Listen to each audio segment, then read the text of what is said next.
The village of Nkwanta wakes to the sound of pestles pounding yam and roosters crowing at uneven intervals. Children run barefoot across sandy paths, their laughter clashing with the serious steps of elders heading toward the council hut.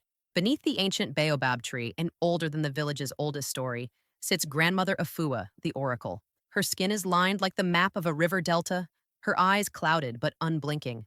It's here that Amma, a young widow, arrives before sunrise, head bowed, baby strapped to her back. Amma, the oracle says before Amma even speaks. The wind carried your name to me last night. Amma swallows. She has come for guidance about her only son, Kojo, not yet 5. The boy has a brightness in him, eyes like wet charcoal, mind sharp enough to count cowrie shells faster than older children. But Amma fears for him. The world can be cruel to bright children without fathers, and in Nkwanta, rumors have been circling about a spirit debt owed by her late husband. Afua leans forward, beads clicking on her wrists. I have seen a shadow at the boy's heel. It will grow. Amma's breath catches. Tell me what to do. Afua closes her eyes, rocking gently. Her voice drops lower. There is a path, but it will cost you more than you can imagine, and you must speak of it to no one. She hands Amma a small leather pouch filled with kola nut shavings, river clay, and a single eagle feather. When the moon hides fully, place this at the river's bend and call your mother's name 3 times. But remember, every gift has its asking price. Amma grips the pouch. What price? Afua does not answer directly. Her gaze drifts past Amma, into the morning mist. The child's feet must walk where yours cannot follow, and your hands will one day let go before you are ready. A sudden gust rattles the baobab leaf. Afua's lips press shut. The oracle will say no more. Amma steps back into the growing light of day, the baby stirring against her back. Around her, life in Nkwanta continues, as if no prophecy was spoken. But Amma's heart now holds a ticking drumbeat she cannot silence. From a distance, a heron takes off from the river, wings catching the early sun, a silent herald of something set in motion. The moonless night swallows Nkwanta whole. No cricket song, no frog croak, just the distant sigh of the river. Amma's bare feet press into cool earth as she walks the path she has known since childhood. Kojo sleeps back in their hut, under the watch of old Auntie Ya. At the river's bend, the water glistens like black glass. Amma kneels, unties the leather pouch from her waist, and empties its contents onto a flat stone. Kola nut shavings, a scoop of river clay, and the eagle feather. Abina, my mother, Amma whispers, hear me. The first call sinks into the water's hush. The second feels heavier, as though the air is thickening.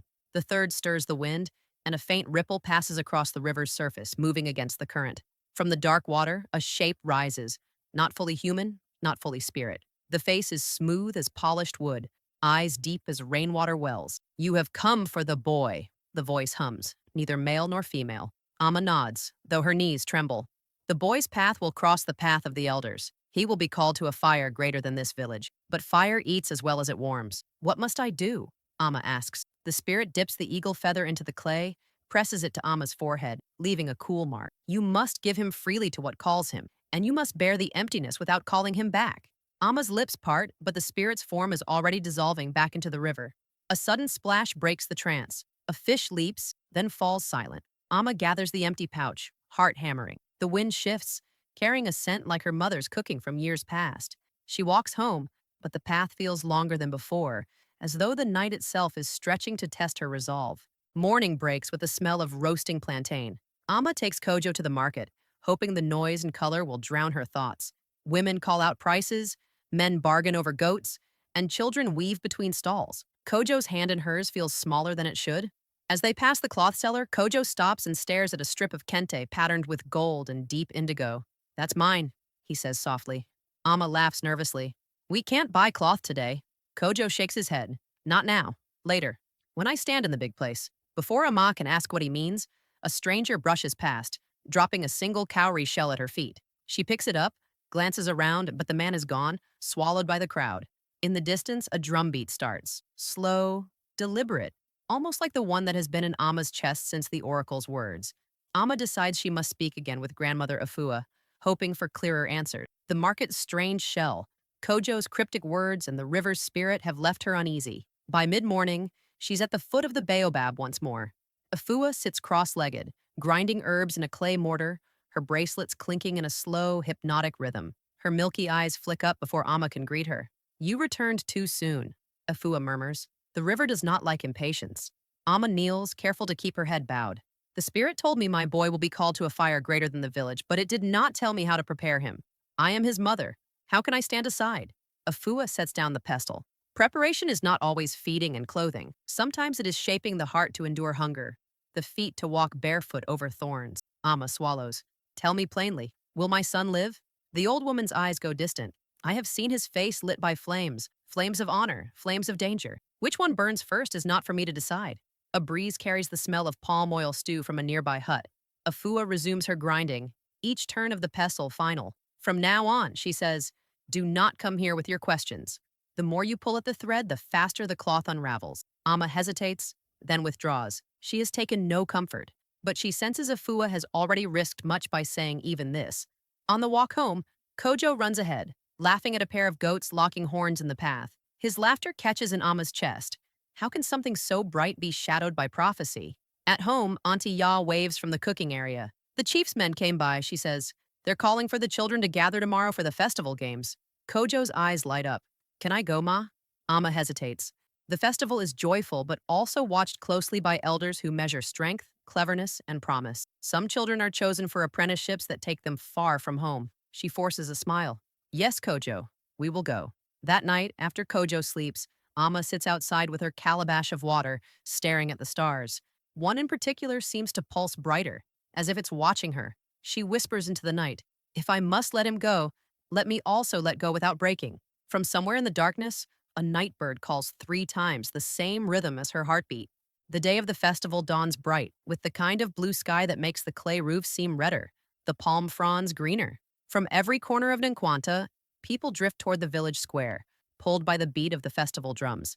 The air smells of roasting maize, grilled tilapia, and fried plantain. Voices mingle in laughter and bargaining. Amma and Kojo walk hand in hand. He wears a simple but clean white shirt she mended late into the night, and a string of tiny cowries around his neck, a charm from her late mother. Kojo skips ahead when he hears the flutes join the drums, the music spiraling higher like birds chasing the sun. The festival begins with games for the young, sack races, climbing the greased palm pole, tug of war between village wards. Kojo is quick-footed, darting between older children with the nimbleness of a bushbuck.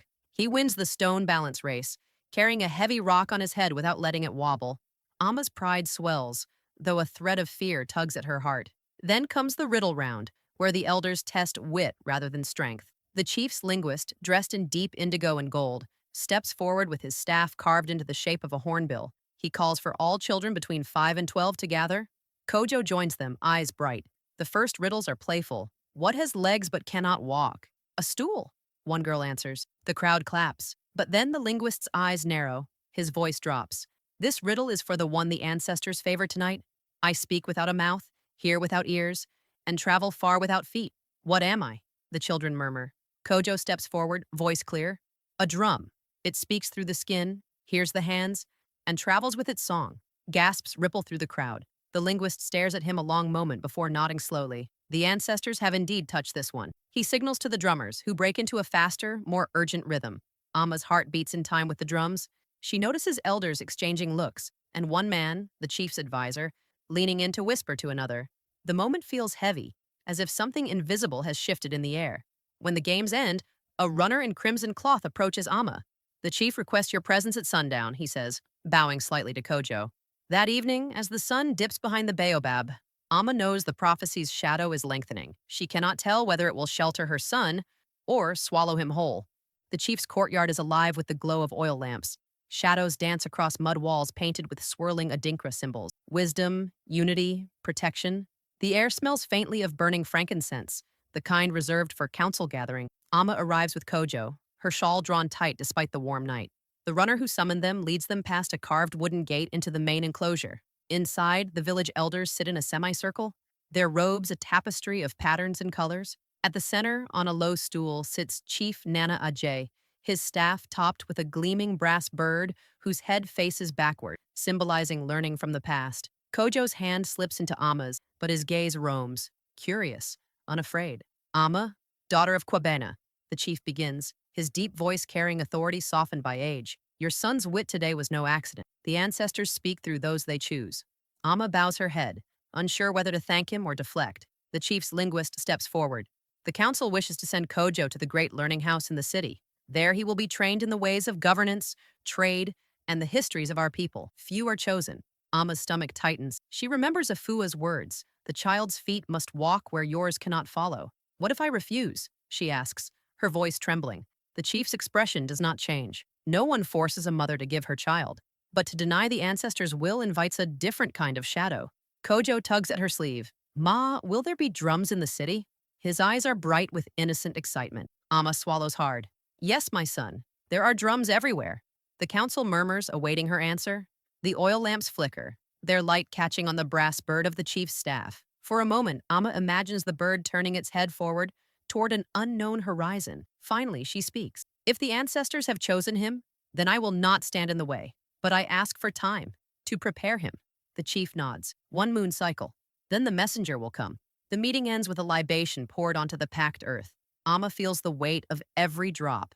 As they leave the courtyard, Kojo hums a tune from the festival, skipping ahead. Behind him, Amma walks slowly, her heart caught between pride and the ache of coming loss. The night air is thick with the scent of hibiscus and something else, something like goodbye. The days after the council meeting move both too fast and unbearably slow. Amma wakes before dawn to grind millet, her hands moving on instinct while her mind turns over the same thought. 1 moon cycle.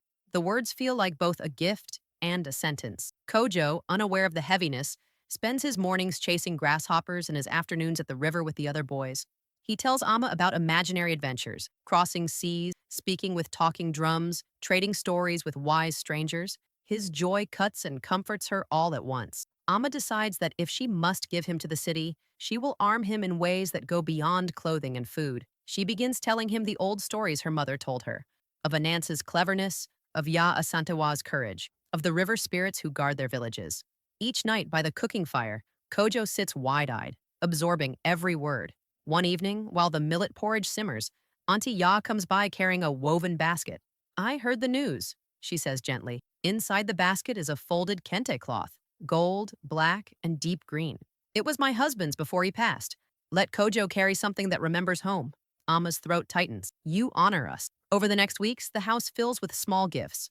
A carved wooden comb from the barber, a pouch of dried herbs from the healer, even a handmade leather sling from the goat herder. Each gift feels like a thread tying Kojo to Nkwanta, even as the city calls him away. But not all eyes watch with kindness. One evening at the market, Amma overhears 2 women whispering, "Why her boy?" There are others with fathers who could lead. Another voice answers, "Maybe the oracle favors widows now." Their laughter burns hotter than the afternoon sun. That night, Amma sits under the baobab after Kojo has gone to bed. She does not seek Afua. She knows the oracle will not answer, but she speaks anyway, into the night air. If my sacrifice is to be counted, let it weigh heavy enough to open his path and shield him from envy. Above her, the moon is just a silver sliver, already on its way to full.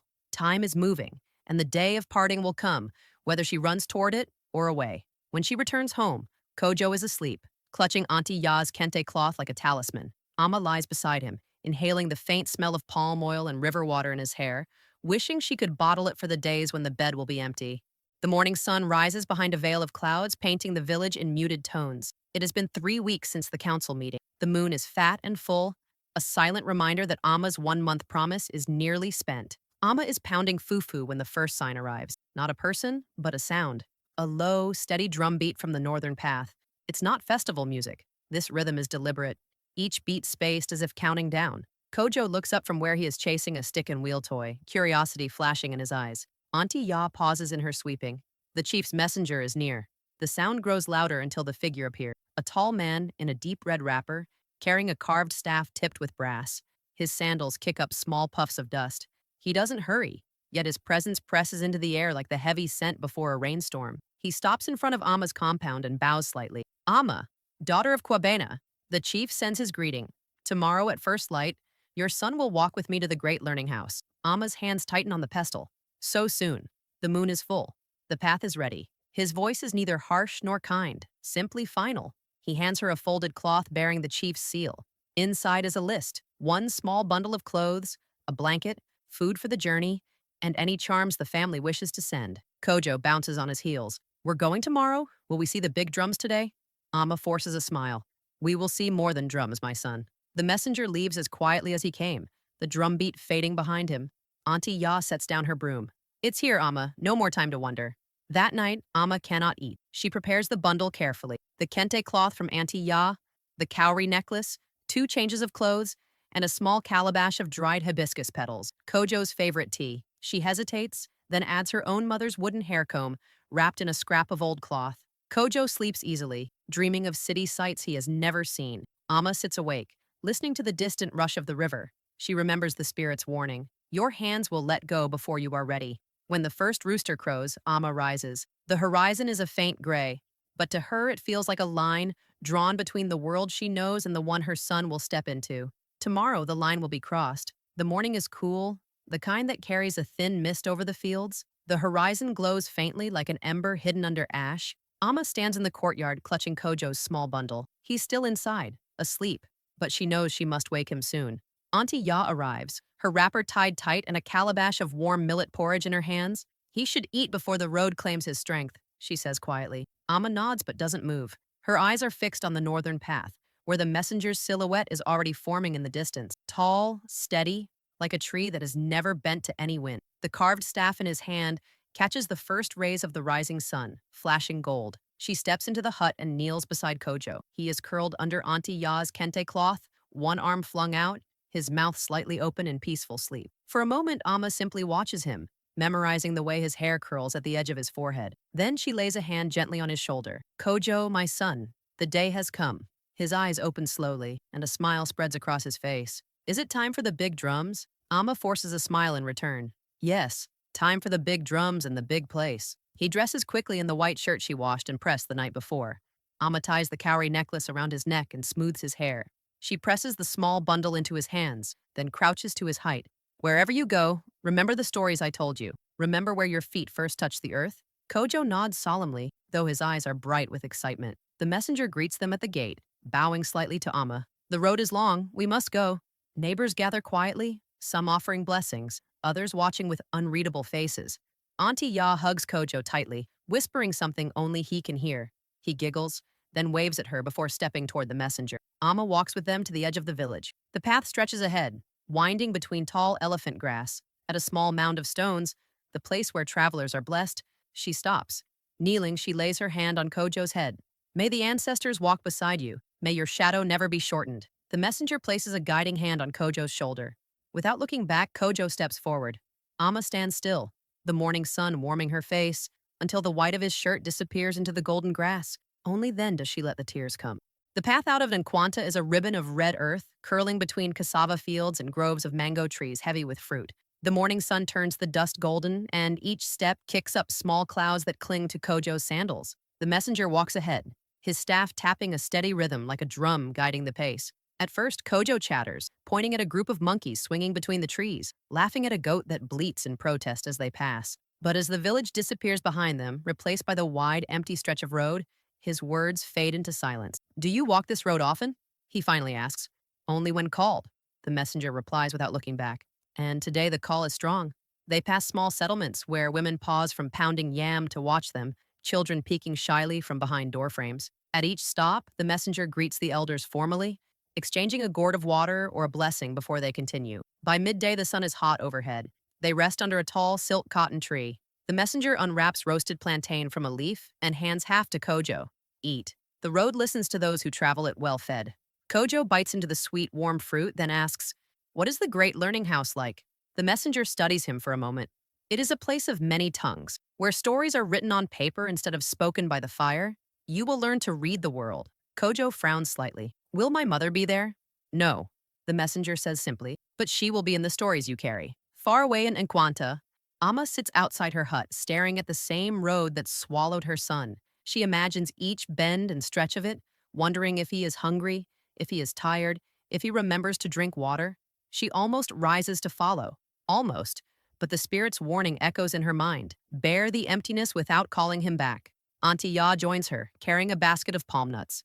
The road is not just earth, she says gently. It is a teacher. Let it teach him. Amma nods, though the tightness in her chest remains.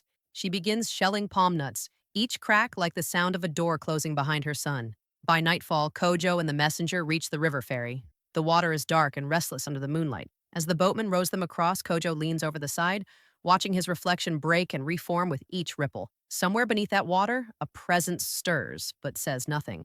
Dawn breaks with a pale silver light as the messenger and Kojo crest the last hill. Below them spreads the city, a living tapestry of sounds and colors. Smoke curls from countless cooking fires, roosters crow in hidden courtyards, and the scent of fried bread mingles with that of damp stone streets. Kojo's eyes widen. He has never seen so many people in one place. Traders shouting prices, women balancing towering baskets on their heads, children darting between stalls with quick, practiced feet. Drums beat somewhere deep within the city, their rhythm different from the ones at home, more urgent, almost impatient. The messenger leads Kojo through winding lanes until they reach a large walled compound. The gate is carved with intricate patterns of birds and rivers, painted in faded blues and golds. Above it hangs a wooden sign etched with symbols Kojo cannot yet read. "This is the Great Learning House, Ra," the messenger says. Inside, the courtyard bustles with students in white and indigo robes, some reciting aloud from palm leaf books, others gathered around a slate where a tall man draws maps in chalk. The air is thick with the smell of ink, old wood, and something Kojo cannot name, possibility. A tall woman with a shaved head approaches. Her robe is spotless, her eyes sharp. "You've brought the new one," she says to the messenger. He nods. "Kojo, son of Amma, chosen by the Council of Nkwanta." The woman crouches slightly to meet Kojo's gaze. "You have much to learn, but your village has sent you here for a reason. Do you know why?" Kojo hesitates, remembering the riddles, the drums, the whispers. "To read the world?" She smiles faintly. "Good answer." Straightening, she calls over a boy about Kojo's age. "Abeni, show him where he will sleep, and teach him the rules." Abeni grins and leads Kojo to a long dormitory with neatly rolled mats along both walls. "Rule 1, Abeni says, you rise when the drum calls, no matter how tired you are. Rule 2, never speak when the teachers are writing. Rule 3, the well water is for drinking. Don't wash your feet in it unless you want to clean the whole courtyard." Kojo laughs, the first laugh since leaving home. That night, lying on his mat, Kojo fingers the cowrie necklace around his neck. He whispers, "Good night, Ma," to the darkness. Far away in Nkwanta, Amma sits awake under the baobab, staring at the moon and whispering, "Good night, my son." The same wind passes over them both, carrying a silence full of unspoken truths. The next morning, the courtyard of the Great Learning House comes alive before the sun has fully risen. A deep drumbeat echoes through the compound, calling every student to assemble. Kojo stirs on his mat, blinking away sleep. Abeni nudges him. "Up! If you're late, you'll scrub the latrines for a week." Kojo pulls on his clean white shirt and follows Abeni into the courtyard. The students gather in a wide circle around a tall, angular man with a voice like struck metal. His name, Abeni whispers, is Master Kuntu, keeper of the riddles and guardian of the written word. "This morning," Master Kuntu announces, "we test not your memory, but your mind. The ancestors favor those who can see with more than their eyes." He paces slowly, then points to a woven basket placed in the center of the courtyard. Inside are 3 objects: a smooth river stone, a carved wooden bird, and a strip of indigo cloth. "Your task," Kuntu says, "is to tell me the story these 3 items share. You may not speak to one another. You have until the drum sounds thrice." The students fan out, staring at the objects, some frowning, others smirking with confidence. Kojo crouches near the basket, tracing the patterns in the indigo cloth with his eyes. They remind him of the river currents back home. The bird's beak points slightly upward, as if mid-flight. The stone is heavy, unchanging. He closes his eyes and pictures them together. The river carrying the bird's reflection, the stone resting on the riverbank. A story begins to form, like water finding its path. When the drum beats once, students begin to stand before Master Kuntu, offering answers, some clever, some stretched thin. "They are trade goods," one says. "They are gifts for the chief," says another. Kuntu nods politely but moves on. When Kojo's turn comes, he steps forward and speaks clearly. "Once there was a bird who dreamed of crossing the river, but the river was wide and strong, so waited by the stone until the rains came, and the river swelled. The bird saw its reflection carried in the water and believed it had flown across. Sometimes, to reach the other side, you must first change what you believe is possible." The courtyard is silent for a heartbeat. Then Master Kuntu's lips curl into the faintest smile. The boy sees with more than his eyes. The drum sounds for the 3rd time, ending the test. That night, Kojo dreams of a bird, a river, and a stone, each whispering something he almost understands. Far away, under the baobab in Nkwanta, Afua the oracle wakes suddenly, murmuring, "The fire has been lit." By the next morning, Kojo's name is on many lips. Students murmur as he passes in the courtyard, some with admiration, others with narrowed eyes. The story of his answer in Master Kuntu's test has already grown. Some say he solved it before the first drum beat, others that the oracle herself must have whispered in his ear. Abeni grins as they fetch water from the well. You've done it now. Kuntu will watch you closely. That's a blessing and a curse. Kojo frowns. Why a curse? Because when the teachers notice you, the others notice too, and not everyone wants you to succeed. As if to prove the point, a taller boy named Obeng bumps Kojo's shoulder hard while passing. Village boy thinks he's a wise man already, he mutters. Kojo says nothing, but the sting of the words lingers. Lessons that day are intense. In the Hall of Maps, Kojo studies a painted cloth showing the rivers, forests, and trade roads of the region. Master Kuntu asks each student to name the 3 fastest routes to the coast. When Kojo raises his hand and points out a 4th route, one that uses a hidden tributary, Kuntu's eyebrows rise. How do you know this path? Kojo hesitates. I've seen the river change during the rains. It leaves new ways where there were none before. Kuntu nods slowly. A map is only true until the land decides to change. Remember that. By afternoon, Kojo is called to help in the record room, a privilege given only to students who show promise. Inside, rows of palm leaf manuscripts line the shelves, each tied with colored string to mark its subject. The air is heavy with the scent of dried ink and old bamboo. An elderly scribe named Mensima hands him a cloth to dust the shelves. These, she says, are the voices of those who came before us. Treat them like the living. As Kojo works, he catches sight of a scroll tied with black string. When he asks about it, Mensima's face tightens. That one is for the chief's eyes only. Best not to touch what carries shadows. That evening, as he walks back to the dormitory, Kojo notices Obeng and 2 other boys watching him from the far end of the courtyard. Their voices are low, their smiles thin. In the quiet of his mat that night, Kojo fingers his cowrie necklace. He tells himself he came here to learn, not to make enemies. But somewhere deep down, he feels the heat of a fire beginning to burn. Rain falls in thin silver threads over the great learning house, drumming softly on the clay-tiled roofs. The courtyard is empty, the students sheltering in the long verandas. Kojo sits cross-legged beside a beanie, reciting trade routes from memory while the cool air smells of wet earth.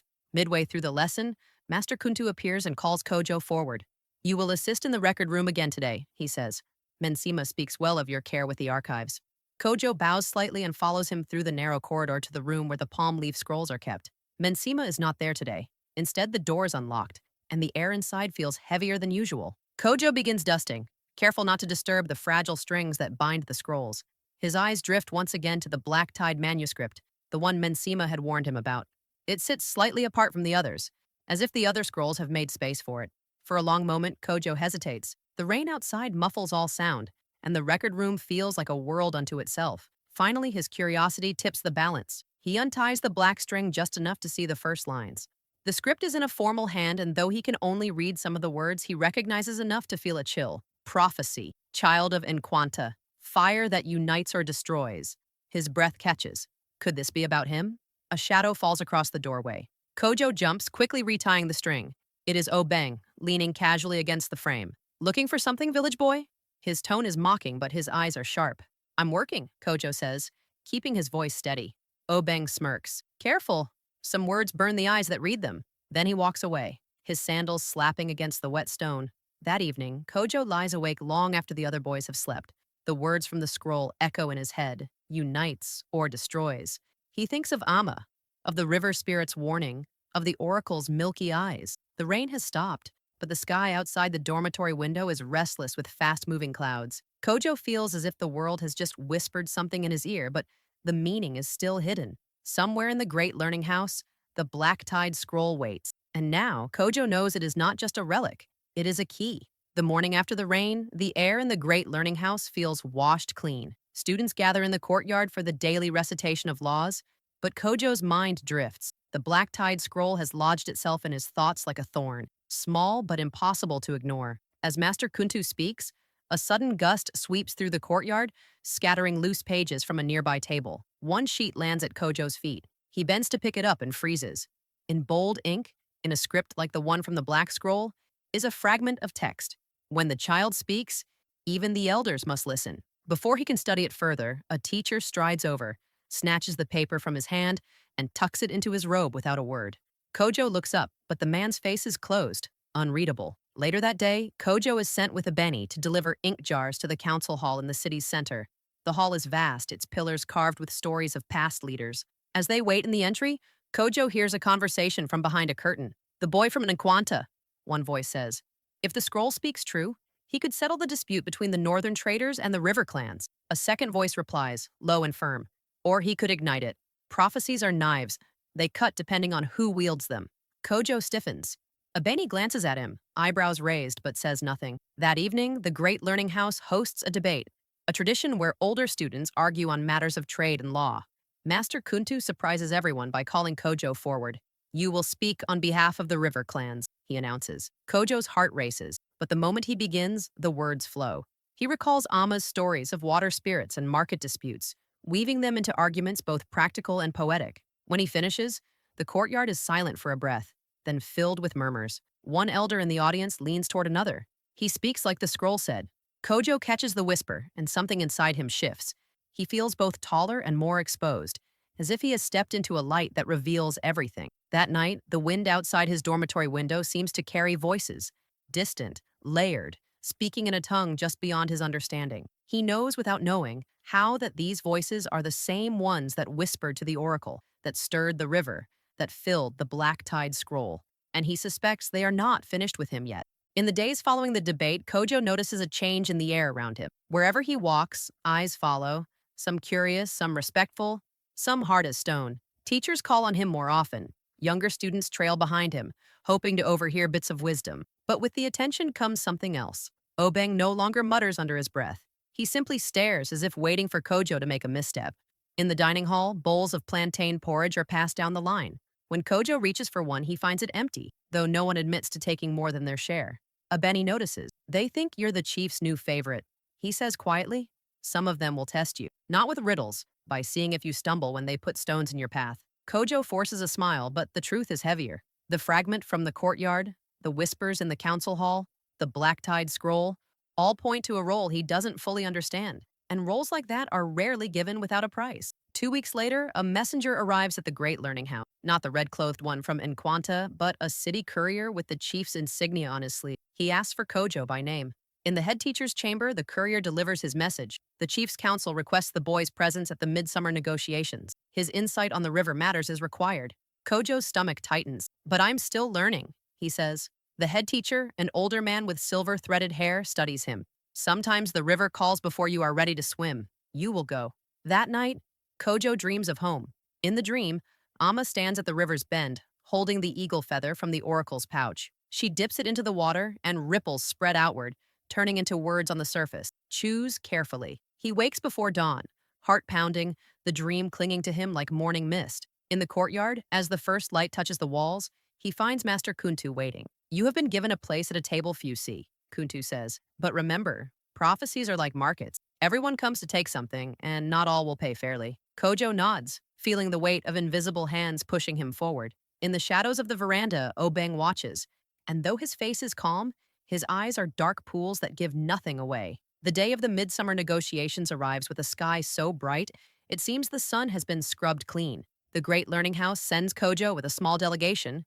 2 senior students, Master Kuntu, and a scribe to record the proceedings. The council hall is larger than Kojo imagined, its roof supported by massive wooden pillars carved into spirals of fish and waves. Around a long, low table sit the representatives, the northern traders in flowing blue robes, the river clan elders draped in green, and the chief's own advisors in crimson. The air hums with quiet tension, the kind that coils tighter with each polite greeting. Kojo takes his place near Master Kuntu, his hands resting on his knees. A platter of kola nuts is passed around. He takes one, its bitter taste waking him fully. The dispute is laid out. The river clans claim the traders have built new docks that choke the flow of water to their fishing grounds. The traders insist the docks are needed for faster transport to the coast. Both sides speak with practiced politeness, but under their words, Kojo hears the strain. Finally, one of the chief's advisors, an older man with a voice like dry leaves, turns to Kojo. The boy from Nkwanta has listened. Let him speak. Every head turns toward him. Kojo feels the weight of those eyes, curious, skeptical, measuring. He remembers Amma's stories of the river, how it always seeks a new path when blocked. He takes a slow breath. The river is not one stream. It has hidden channels beneath the surface and old routes that wake in the rains. If new docks block one way, the water will find another. If we plan the docks so that the water's hidden paths are opened instead of closed, the traders can work faster, and the fish will still come. Silence follows. Then murmurs ripple around the table. The river elders nod to each other. One even smiles faintly. A northern trader leans forward, eyes sharp. Show us these hidden channels, boy. Kojo swallows. I will need a map and the memory of those who know the river's moods. Master Kuntu's hand rests briefly on his shoulder, a small but steadying weight. Then we will walk the banks tomorrow. When the meeting ends, Kojo steps outside into the sun. The city noise crashes back into his ears, but beneath it he hears something else, the slow, deep pulse of the river, as if it has just agreed to let him in on a secret. The next morning, Kojo rises before the city drums. The air is still cool, the streets damp from a light night rain. Master Kuntu leads him and two elders from the river clans down to the docks, where the smell of wet wood and fish mingles with the salty tang of the sea breeze drifting upriver. The docks are crowded with traders loading sacks of cocoa and shea, fishermen mending nets, and children darting between crates. The new structures jut into the river like stiff fingers, forcing the water to twist sharply around them. Kojo kneels at the edge, dipping his hand into the current. It is strong but uneven, pulling at his skin in strange directions. He closes his eyes, recalling the way the river at Nkwanta would whisper of hidden streams when the rains came. Here, he says, pointing to a narrow gap between two older docks. Beneath this, there's a deeper path. If you open it and guide the water, it will flow faster without disturbing the fishing grounds. The river elder crouches beside him. You speak as if you have walked the river's bed yourself. Kojo only smiles faintly. The river talks to those who listen, but not all who listen wish him well.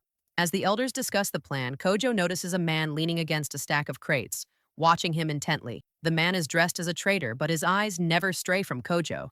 When Kojo looks back a second time, the man is gone, swallowed into the bustle of the docks. That afternoon, word of Kojo's proposal spreads faster than the tide. Some praise him as a bridge between the two sides. Others mutter that a boy should not meddle in matters for grown men. In the market, as he passes a stall of dried fish, two strangers step aside to let him through, but their smiles are too thin, their gazes too long. Back at the Great Learning House, Abeni greets him with a worried look. You've stirred the water, he says. Be careful. It's not just fish that live there. That night, Kojo dreams again of the river, but this time it is crowded with shadowy figures. Some reach toward him with open hands, others hold knives hidden beneath the surface. He wakes with the feeling that the prophecy in the Black Tide scroll is no longer just waiting. It is moving toward him, carried on a current he can't yet control. 2 days after Kojo's visit to the docks, the chief's council meets again to review his proposal. But before the meeting begins, Kojo decides to walk alone by the river, wanting to see the currents at low tide. The morning mist hangs heavy, muffling sound. Boats creak against their moorings and the water moves sluggishly, revealing muddy banks and glistening reeds. Kojo crouches near the edge, tracing the patterns of swirling eddies with a stick. A faint crunch of gravel behind him makes him turn. Two men stand a few paces away, both dressed like dock workers, but their clothes are too clean, their eyes too sharp. You're the boy with the big ideas, one says, his voice calm but cold. Kojo straightens slowly. I'm only helping the council find a solution. The other man steps closer. Solutions have winners and losers. Sometimes the losers don't take it kindly. Kojo's pulse quickens. The river belongs to everyone. That's a fine thing to say, the first man replies. But in the city, whoever controls the docks controls the silver, and silver feeds hungrier mouths than fish ever could. For a moment, all Kojo hears is the slow lap of water against the pilings. Then footsteps echo from the street behind them. Master Kuntu's voice calls, Kojo! The men exchange a glance and melt into the mist without another word. At the council meeting later that day, Kojo finds it difficult to focus. His mind replays the conversation, the way the men's eyes measured him like a piece of cargo. When the river elders praise his plan, part of him feels pride, but another part feels a tightening knot of unease. After the meeting, Kuntu walks with him through the market. Your voice is being heard in places you can't see, he says quietly. That is both a gift and a warning. 2 men spoke to me at the wharf this morning, Kojo admits. They didn't threaten me outright, but they wanted me to know not everyone supports the plan. Kuntu stops, scanning the crowd before speaking again. Then we must move carefully. Words can be sharper than spears when they travel on the wrong lips. That night, Kojo sits by his dormitory window, looking out at the distant lights of the docks. The river glimmers faintly under the moon, winding its way to places he has never seen. He wonders if the current is carrying him towards something greater, or if it is pulling him somewhere he will not return from. The following morning, the Great Learning House receives an unexpected visitor. Kojo is in the courtyard practicing calligraphy when a hush falls over the students. Through the gate walks a figure draped in layered white cloth, her head wrapped in deep indigo. It is Grandmother Afua, the Oracle of Nkwanta. Kojo freezes, brush hovering above the paper.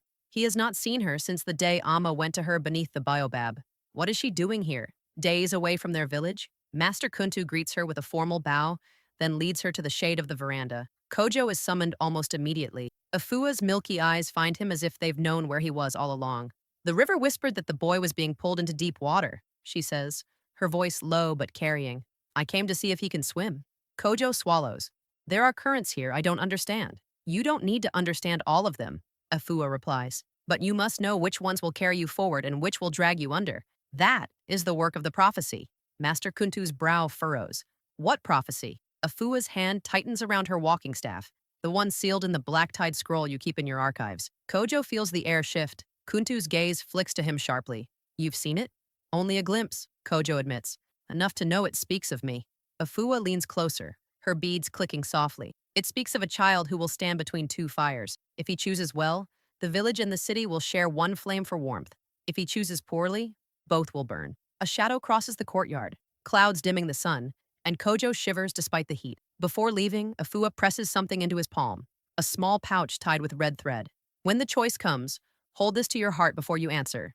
It will remind you of what must not be lost. Kojo opens his mouth to ask what's inside, but she is already walking toward the gate, her white robes brushing the dusty ground. That night, Kojo sits on his mat, the pouch heavy in his hand. He does not open it. Instead, he tucks it under his pillow, sensing that its weight is not just from whatever it holds, but from the day it will be needed. Somewhere outside, the river swells from the tide, whispering against the docks like a voice just out of reach. 3 days after the oracle's visit, the city wakes to trouble. A runner arrives at the Great Learning House before sunrise, breathless and wild-eyed. The northern traders have closed the docks, he announces. No boats are leaving, no fish are coming in. The river clans are gathering at the wharf with spears. Master Kuntu wastes no time. Kojo, he says sharply, you're coming with me. The streets are tense. Market stalls stand half empty, the usual calls of traders replaced by low, anxious murmurs. At the docks, the scene is worse. 2 lines of people face each other across the planks, one side in blue robes, the other in green, each gripping weapons or tools that could become weapons. The water below churns, as if reflecting the mood above it. Kojo follows Kuntu to the center, where the chief's advisors are trying to shout down the chaos. The lead river elder's voice cuts through the noise. If the traders will not move their docks, we will burn them. The head of the traders steps forward. Try it, and we will cut off your river entirely. The crowd roars, surging forward. Kojo feels the push of bodies around him, the heat of anger like the press of midday sun. Then, somewhere deep inside, he feels the small, red-tied pouch against his chest. He had worn it without thinking that morning. Afua's words echo, hold this to your heart before you answer. Kojo steps forward between the two groups. His voice is not loud, but it cuts across the shouting. The river is watching. The movement freezes, not out of agreement, but out of surprise. Kojo takes a breath.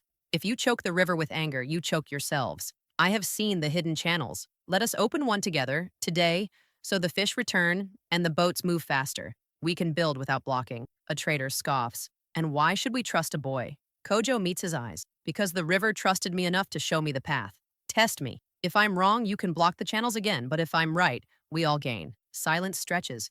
The 2 leaders exchange a long look. Finally, the river elder nods once. Show us. As Kojo leads them toward the narrow gap he'd found, the crowd begins to move. Not an attack, but in a cautious, wary current. Above them, the sun breaks through the clouds, casting a sharp, bright light on the water's surface. Kojo can't tell yet if it's the light of a shared flame or the first spark of something dangerous. The crowd follows Kojo to the narrow gap between the old docks. The planks here are weathered, some slick with moss, the water beneath them swirling in slow, secret spirals. Kojo kneels at the edge, feeling the pull of the current against the wooden posts. This is where the river hides a second path, he says, pointing to where the water deepens to a darker shade. If we clear the silt and debris, the current will quicken, drawing fish back and letting boats pass faster. The river elder squints at the gap. It will take days to clear. Not if we start now, Kojo replies. Some traders grumble, but the northern leader finally steps forward. If the boy fails, we lose nothing. If he succeeds, we gain. Let it be done.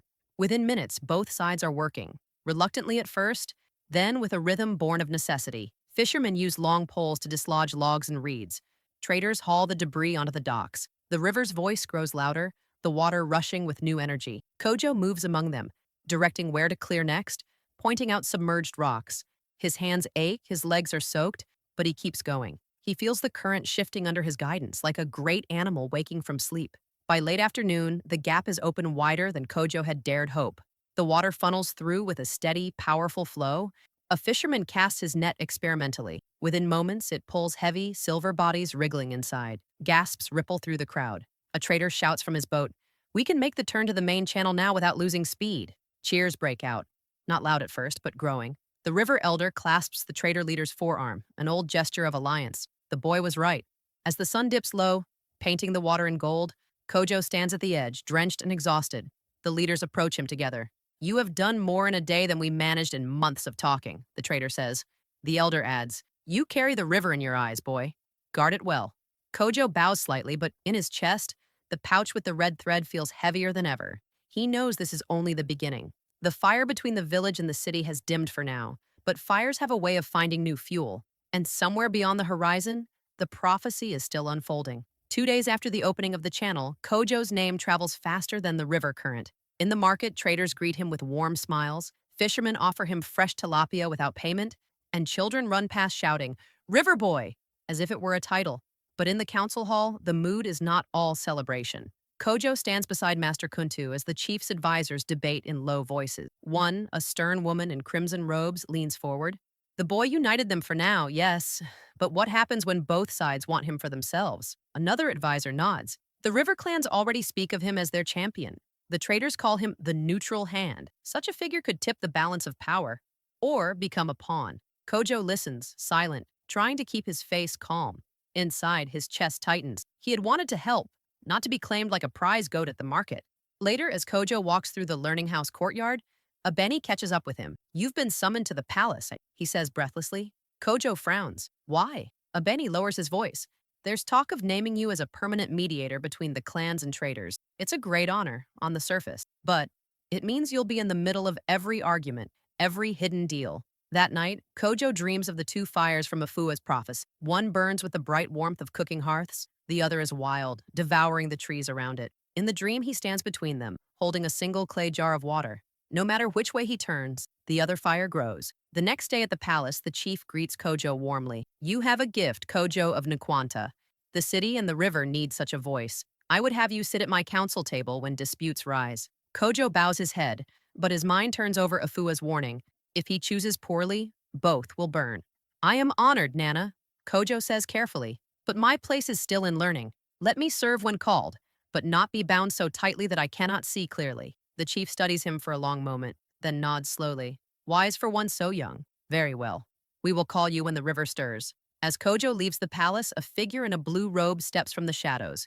It is one of the men from the wharf, smiling faintly. "You've avoided the chief's net," he says. "But the river has many fishermen." Kojo feels the weight of the red-tied pouch against his chest and wonders how many more nets are waiting for him downstream. That evening, Kojo and Abeni walk back from the market, their baskets heavy with yams and dried fish. The streets are quieter than usual, a thin mist curling in from the river. Even the usual calls from food sellers are absent. Halfway to the great learning house, Kojo senses footsteps behind them. He glances back, nothing but shadowed doorways. Abeni notices his tension. "You're thinking of the wharf," he whispers. Before Kojo can answer, two figures step out from an alley ahead. The same men from before, the false dock workers, block the path, their faces expressionless. "Evening, River Boy," one says. "We hear you refused the chief's seat. Clever. Now maybe you'll consider another offer." Kojo tightens his grip on the basket. "I'm not for sale." The second man's smile is thin. "Everyone is. The only question is the price." They move closer. Abeni shifts, stepping slightly in front of Kojo, but one man shoves him aside. The other reaches for Kojo's arm, just as a third shadow drops from the roof above. A tall woman in dark green cloth lands between them, her staff whipping in a sharp arc that cracks against the man's wrist. He yelps and staggers back. "This boy walks under the river's protection," the woman says, her voice low and dangerous.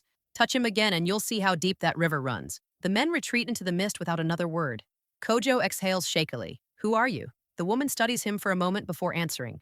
"A friend of those who keep the river clean. You've made allies, Kojo, but also enemies. Be careful which side you stand on when the current changes." Before he can ask more, she melts into the alley like smoke. Abeni picks up the fallen basket, muttering, "We need to tell Master Kuntu." Back at the learning house, Kojo finds Kuntu waiting in the courtyard. After hearing what happened, Kuntu's jaw tightens. "This is the price of being between two fires," he says. "Both sides will try to pull you closer until you burn. From now on, you don't walk the city alone." That night, Kojo lies awake, the red-tied pouch warm against his chest.